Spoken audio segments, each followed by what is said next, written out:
My name is Jessica. I'm from Muskegon, downtown. I grew up on Amity.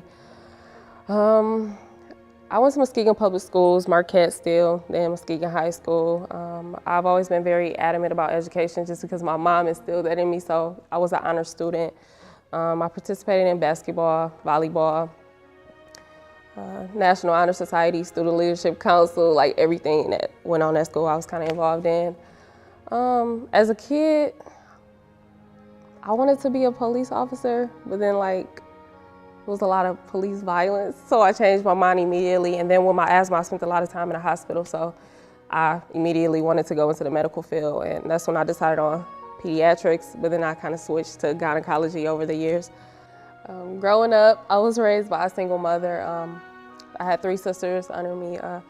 She was fairly young, but I mean, I could say she was taking care of her business. We had a house, everything I needed, it was provided to me, so I really didn't have to, be a street kid. I can't say my life was sheltered. I had the freedom to do what I wanted to do, but like I said, my mother was very adamant about education, so that came first regardless of anything. July of 2013, I moved to Georgia to start out my junior year.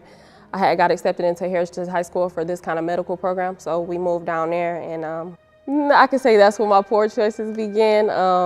Ended up losing my virginity, but I finished my medical program and moved back up to Michigan.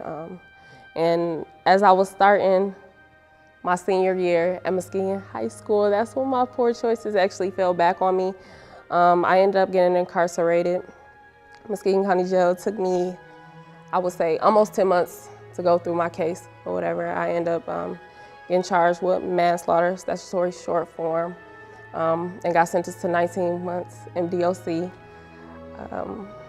During that time, you could say I struggled with my faith a little bit. I was kind of like, where's God? And then I was like, oh, he's here. I was just in between. I guess that's what you go through as a teenager though, or through life period. During that time, I could say I was still adamant about my education. When I was getting ready to go home, I'm like, I gotta get back in school. I can't wait to get back in school. And when I came home, everything was just so slow to me. Everything was slow. And one day my grandma was like, let's go to church. Went to church. I ended up meeting with Pastor Daryl Sanford at Ambassadors, and he referred me to Nate Johnson, the program director at 70x7. When I came to 70x7, it just made me feel like everything was gonna be okay. When you get out, you feel stuck. You feel like nothing's moving. You dependent upon the people around you. You just don't wanna be I don't know, for me it was more of I felt like I was held back. I felt like I had to catch up to the 2 years that I missed when I was incarcerated. So getting out and then just being stressed about what was gonna happen tomorrow, what I needed to accomplish. Right after back, Nate was cool, and I feel like I didn't have to come as an interview, not being myself. I was chill, Nate gave me that vibe that I could just be me, and he gave me a schedule, started showing up to meetings and stuff like that. In the program, you actually get a mentor, and I wanted Miss Devine to be my mentor because I felt like she understood me, kind of like just a parent just knows when something is going on with you, and she just really gravitated to me, which I really like. So I asked her to be my mentor, and I get to meet with her whenever, and she is non-judgmental, and I can talk to her like I'm talking to a friend or a sister, which is awesome. The thing I value most about 70x7 is more of the comfortability. I come in as I am, I can be me. And I feel like I'm around people who can relate to me. It's not like anyone feels like they're better than anybody. It's not like we're competing against each other. We're really just here to build each other up, and that's what I enjoy most about 70x7. I just want to say thank you to those who have supported 70x7 financially and made this program what it is today.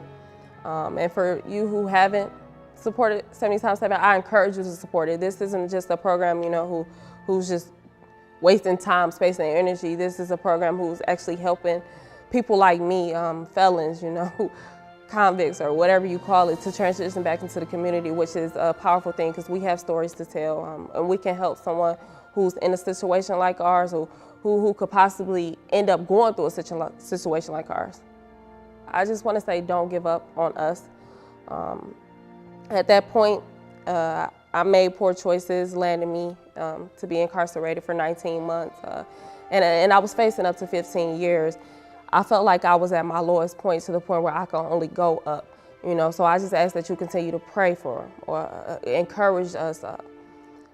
Just continue to support us and love on us, make us feel like we don't have to continue to make poor choices because we have somebody that's there to support us, you know.